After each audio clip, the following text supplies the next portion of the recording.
All right, so let me explain what I did or what I'm trying to do. I took the of course, originally I'd given you four PowerPoints, all on the 20s, different aspects of the 20s, and the expectation is you will look at those four, and it'll be very helpful for the essay you're doing right now and things like that. So please, take the time to look at those. But I took the chapter, the one you're reading over the break, 24, that is, excuse me, and I broke it down into three sections, or 10 pages each or so, because it's about 30 pages.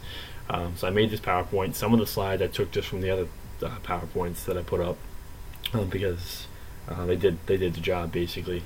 But I made some other ones as well that I think really characterize or sum up at least this 10 pages of the textbook.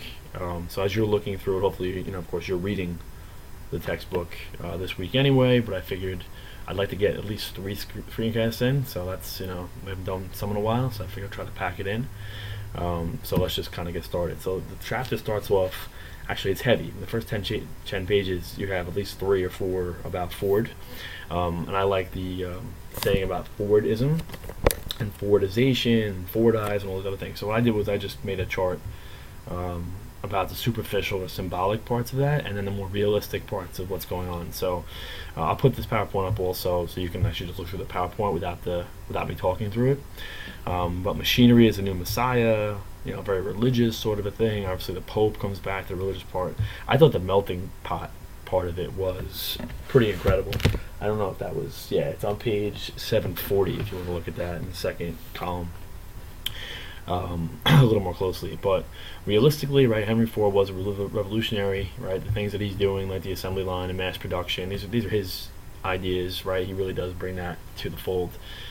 So much to the point that Europeans are going to use this stuff, and Fordize becomes a synonym for Americanized in that capacity.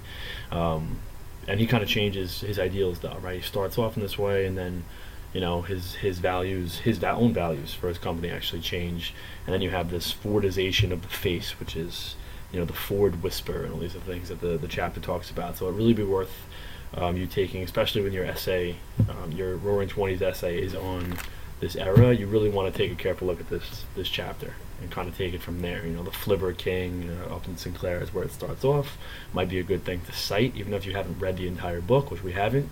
You might want to do a little research on that, because that could be a book, a good piece of outside information. And unless it's already cited, I have to look at the documents again in that DBQ. But so auto age. Now this is something I took from one of the other PowerPoints, but these are the generalizations. So the details, you have some details here. You have the details in the textbook, of course, and things that you're looking at, in the documents.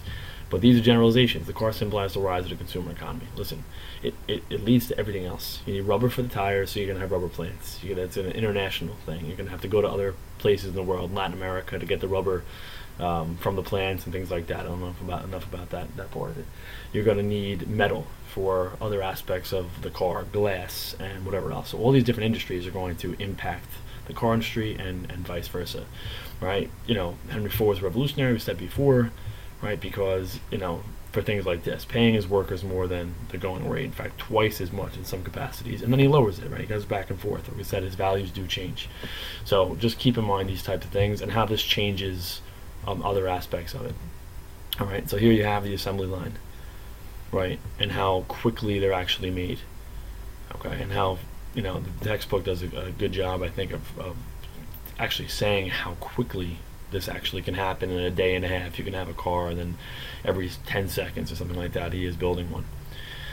So I just wanted to kind of sum a couple things up, because it leads right into the business aspect of this. So what I took away from some of the, sort of the bigger picture, if we're zooming out a little bit, or a lot, is, the big three automakers, which still exist. Okay, there were Ford, General Motors, and Chrysler. All right, and they formed what is known as an oligopoly, which we've actually seen before, and we compared to a monopoly.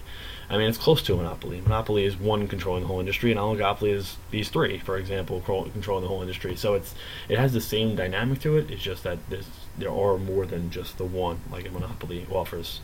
So some advertisements, the textbook does a good job, I think, of dividing when Ford was in himself, Henry Ford that is, was interested in advertising and when he wasn't.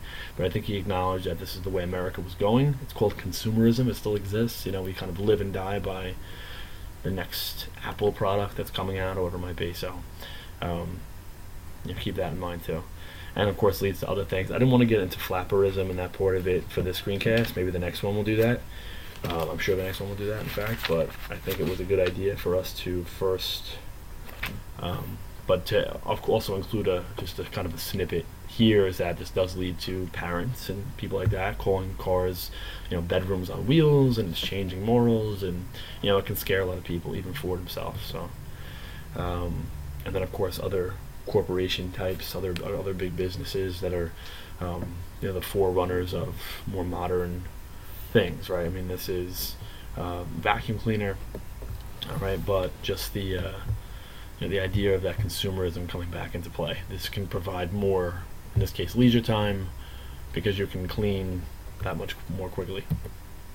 Okay, A&P, if you look at page 743, okay, you can see that A&P takes over. I mean, every local grocery store is sort of kicked out for A&P, the big sort of supermarket type of thing, the supermarket, and that, interestingly enough, Americans generally don't care.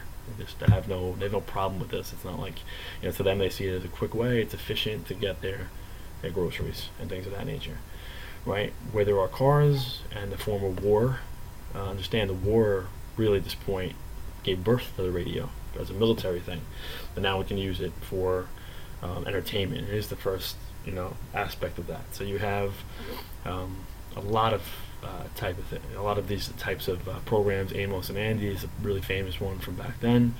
This is prior to, of course, television, obviously, but not that far from movies. And if you think of eventually radios in the car and then drive-in movies, again, it goes back to the automobile. So cars are always going to be an aspect of that. But a couple moments ago, I just stressed the idea of changing morals and ideals in American society. And with this, you do have an element of fear that because especially young Americans are just looking up to celebrity figures, sports figures, whatever it might be, that there needs to be some sort of regulation of this. So censorship does come into play. The idea of a czar, right? We're kind of talking about, it's a play on words, obviously, but this person's acting like a dictator, I guess, in this case, and it also gives birth to the FCC, the Federal Communications Commission, right? That's the same group that today will edit things on TV and bleep things out and whatever else, or blur things out, whatever it might be. All right, so the decade of the 20s, guys, is all about business and business taking over and business getting what it wants. Okay, is the idea here. So we already kind of talked about how unions have had this battle with management, or labor has had this battle with management for a long time. But in this case, really, welfare capitalism, which is really a new thing. Business is basically saying, I'm going to give you benefits of some capacity. I'm going to give you maybe vacation time. I'm going to make you really want to be here and work for this company, and you're not really going to need the union. Okay, even starting company-related unions. The company's actually creating their own unions to battle, right, your more traditional labor unions, and it works. Okay, and really this is the evidence. And again, you'll look at the textbook to give you more details. But I'm just pulling a lot of stuff out of the textbook. Is that union membership drops by 1.5 million? It's working. Businesses are getting what they wanted. Obviously, business, business is already doing very well, right? With Ford leading the way, but we don't need that. We don't, that argument's not there anymore as much, or at least it's sort of a pathetic one on the side of labor. Really, they're really not having the same sort of success that they used to have. So you do see, a big misconception during the 20s is that it's roaring all the time and for everybody, and the reality is it's not, right? Unemployment's very high, it's 12% overall, but it's 30%. All right, in the coal industry and places like that. So you have to think about 12% being the overall unemployment rate, but that it does go up beyond that, and depending on the industry you're in. And purchasing power. Purchasing power, or real wages, is what the average person has as far as disposable income, what you can actually buy on top of what you need. Okay, so to make for a more decent or a decent living is what they would say. And that's not happening. Okay, so Americans turn to they're credit cards. And again, credit cards in an old sense, a century ago, we're talking about, you would, in a certain store or business, you would actually open up a line of credit, an installment plan, and you'd pay it off that way. So it provides the appearance of prosperity, but it's not actual prosperity. Okay, that's very, very, not actual prosperity. I want to repeat that because that's a really, really big part of what leads to the Great Depression. Okay. Some of the sick industries the textbook looks at. I don't know what page it was on there. Nope, it was on page 744. All right, and if you look at just these differences, right? New England textile mills. Listen, New England and the Northeast always has the bigger population of people and therefore workers. And if you're putting these people out of business, you're putting more people out of business so that these people down in the South can do that job for less money. All right, this is going to hurt the economy in the Northeast. It's going to hurt the economy overall, and it's going to put people out of work.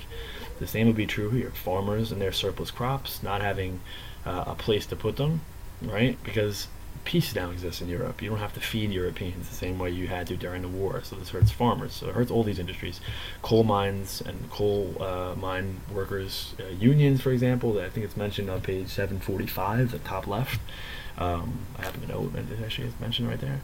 As you have strikes that break out and things of that nature. And the reality is, guys, we don't need coal anymore. We have cars now. We need oil. Okay, so at the height of the railroad industry, which still exists, of course, you might have needed this kind of thing more. Now with cars, you need a different kind of resource. Okay, so things are changing, and it provides for, again, what it said here is sick industries. So the 1920 election kind of obviously precedes this, guys, but Warren Harding is elected president. We know that Wilson is not going to run for a third term. But the war and his policies and things like that have hurt him, and Treaty of Versailles, its foreign policy has hurt him. We've said that many times in class. And now you have Warren Harding, who's a very, very different kind of a president. Okay, this is him right here. All right, so and again, I'm just taking this from the PowerPoints that I put up previously. All right, which hopefully we're looking at. So Republicans dominate national politics, and really and business too, because the largest part of this screencast and this part of the chapter has been about business, the relationship there. All right, so return to conservatism. In this case, we can really link with laissez-faire economy and politics, right? Business is in government, and government's in business, and that's it. All right, so Harding also ushers in, unbeknownst to him, he's never really given any responsibility for these problems, just like Grant was. But you want to link the Harding presidency with the Grant presidency. It helps you remember that Grantism was corruption and scandal and all those types of things, and Harding's presidency is like that too. Harding dies in office, okay, and there's never anything that links him to these problems, like the Teapot Dome scandal and things like that. But he is doing things like this, right? He's trimming the budget, which is kind of decreasing, not kind of, it is decreasing government. Okay, he's reducing taxes on the wealthy, okay, which is an argument we hear now, today, right? Increasing tariff rates under the Ford and McCumber Tariff Act and establishing the Bureau of the Budget, which is actually, to say, a good thing, right? Establishing the Bureau of the Budget is actually a good thing. It provides the president with some control over the budget, okay, whether for better or worse, okay? But going back to the tariff rates idea for a minute, we've said many times, this is going to hurt farmers and help business. So remember, the relationship between government and business is a strong one during this period of time. All right. I just added this. Government during this period is seen as a collaborator, or the collaborator, and not the regulator of business. All right. So they're working together. That's a debate. Should that be the case or not? All right. But during this period of time, where there's really no regulation, it leads to a decade where we really need regulation. And maybe it's too much regulation. That could be the debate in the 30s. But you have to look at these things very carefully to figure that out. So Calvin Coolidge, this is Calvin Coolidge. And if we were in class, I would have said, who do you think this is, without showing you this, just showing you the picture. And nobody thinks it's the President of the United States, because the President of the United States just doesn't dress like this. But it showed his off-centered sort of personality, and the fact that he had other things on his mind besides running the country, obviously. But because Harding dies in office, he is named president, And he is kind of taking some of the heat at first for the Albert B. Fall idea. He's Secretary of Interior, and he accepts bribes. And what I said just before was the Teapot Dome scandal and the scandals that existed there. But silent cow, because he just said, I can't get in trouble if I don't talk, basically. And he wasn't really interested in running the country except to help business. In fact, he decides not to even run again. Okay, he really did not take the presidency seriously, as a criticism of him